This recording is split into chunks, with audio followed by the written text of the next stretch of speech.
अहिल्या ब्रह्मा जी की मानस पुत्री थीं।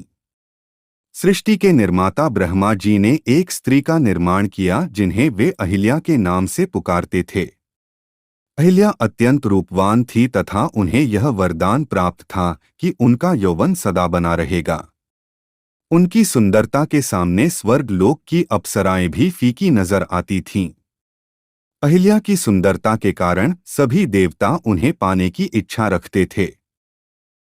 ब्रह्मा जी ने अहिल्या की शादी के लिए एक परीक्षा का आयोजन किया जिसके विजेता से वह अहिल्या की शादी रचना चाहते थे। सभी देवताओं को निमंत्रण दिया गया। सभी देवता उस परीक्षा के लिए उपस्थित हुए। महर्षि गौतम ने यह परीक्षा उत्तीर्ण की, इसी कारण अहिल्या का विवाह विधिपूर्वक महर्षि गौतम के साथ हुआ। इंद्रदेव अहिल्या की सुंदरता पर अत्यधिक मोहित हुए। एक दिन इच्छा के वशीभूत इंद्रदेव पृथ्वी लोक में अहिल्या से मिलने चले आए। महर्षि गौतम के रहते इंद्रदेव कोई दुस्साहस न कर सके। इंद्रदेव ने अहिल्या से मिलने के लिए एक योजना बनाई तथा चंद्रमा उस योजना में शामिल किया कि जब महर्षि गौतम प्रातः काल गंगा स्नान के लिए जाएंगे तो उस समय का लाभ उठाकर वह अहिल्या को प्राप्त कर लेंगे। योजना के अनुसार चंद्रदेव ने अर्धरात्रि को मुर्गे की बांग दी। गौतम महर्षि समझे कि सवेरा हो चला है। वह तुरंत उठे तथा गंगा तट पर स्नान करने चले गए। महर्षि गौतम के जाते ही इंद्रदेव ने गौतम महर्षि का रूप धारण कर घर में प्रवेश किया तथा पहरेदारी के लिए चंद्रमा को घर के बाहर बैठा दिया। ऋषि गौतम जब गंगा तट पर पहुंचे तो उन्हें अलग ही आभास हुआ तथा उनके मन में संदेह भी उत्पन्न हुआ। तब गंगा मैया ने प्रकट होकर महर्षि को बतलाया कि यह सब इंद्रदेव का बुना जाल है। अहिल्या की सुंदरता से मोहित होकर कुकृत्य की भावना से इंद्र पृथ्वी लोक पर आए हैं। यह सुनकर क्रोधित महर्षि गौतम तेजी से अपनी कुटिया की तरफ आए। जब उन्होंने कुटिया के बाहर चंद्रमा को बैठे देखा तो गुस्से में महर्षि गौतम ने चंद्रमा को श्राप दे दिया कि राहु की कुदृष्टि तुम पर सदा बनी रहेगी। इसी श्राप के कारण चंद्रमा को ग्रहण लगता है। गुस्से से लाल पीले महर्षि गौतम ने अपने कमंडल से चंद्रमा पर प्रहार किया। इसी कारण चंद्रमा में दाग है। इंद्रदेव को महर्षि गौतम के आने का आभास होते ही वह वहां से भागने लगे। महर्षि गौतम ने इंद्र को श्राप दिया तथा पृथ्वी लोक में पूजा न होने की बात कही। वहां से भागते समय इंद्रदेव अपने असली रूप में आ गए। अहिल्या की कोई गलती नहीं थी। उनके साथ तो इंद्रदेव ने छल किया था, परंतु क्रोध के आवेश में महर्षि गौतम ने अहिल्या को अनंत काल तक शिला का रूप धारण करने का श्राप दे दिया। परंतु जब महर्षि गौतम का गुस्सा शांत हुआ तब उन्हें आभास हुआ कि इस सारे प्रकरण में अहिल्या की तो कोई गलती नहीं थी। उन्होंने जो श्राप अहिल्या को दिया था उससे उन्हें काफी दुख हुआ, परंतु वह अपना श्राप वापस नहीं ले सकते थे।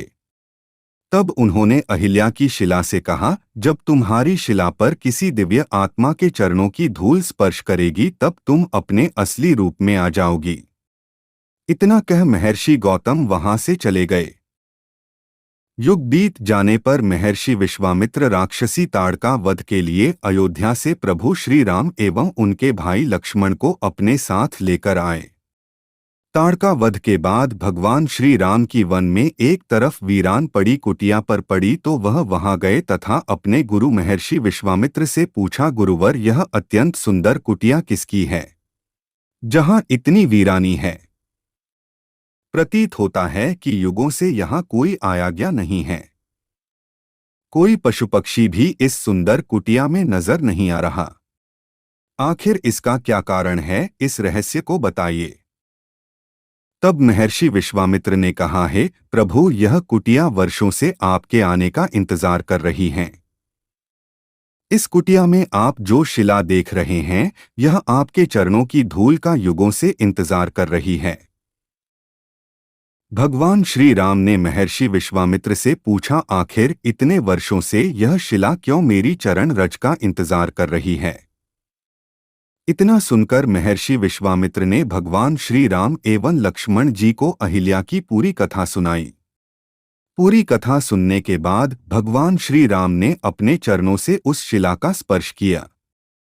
चरणों के स्पर्श से शिला अहिल्या के रूप में परिवर्तित हो गई।